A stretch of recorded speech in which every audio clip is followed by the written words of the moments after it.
ఈ సంవత్సరాల క్రితం భారతదేశం విశ్వ ధనవంతుడు. అవును మామ, మీరు విన్నది నిజమే.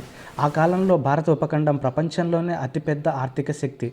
ప్రపంచ జీడిపిలో 28-33% వాటా ఉండేది. అంటే చాలా ఎక్కువ జనాభా. వ్యవసాయం, వాణిజ్యం, వస్త్రాలు, మసాలాలు, రత్నాలు ప్రపంచవ్యాప్తంగా ఎగుమతి అయ్యేవి.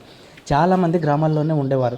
స్వయం సమృద్ధి గ్రామాలు, వ్యవసాయం, హస్తకళలు, స్థానిక సభలు, పన్నులు, న్యాయం, నీటి నిర్వహణ చూసేవి. విద్య, ఆలయాలు, మఠాలు, గురుకులాల ద్వారా ఉత్తరంలో నాలండ, విక్రమశీలి వంటి యూనివర్సిటీలు, దక్షిణంలో చోళుల ఆలయాల్లో సంస్కృతం, గణితం, ఖగోళం, వైద్య బోధన. ఆలయాలు సామాజిక ఆర్థిక కేంద్రాలు. దక్షిణంలో చోళ సామ్రాజ్యం బలంగా ఉండేది.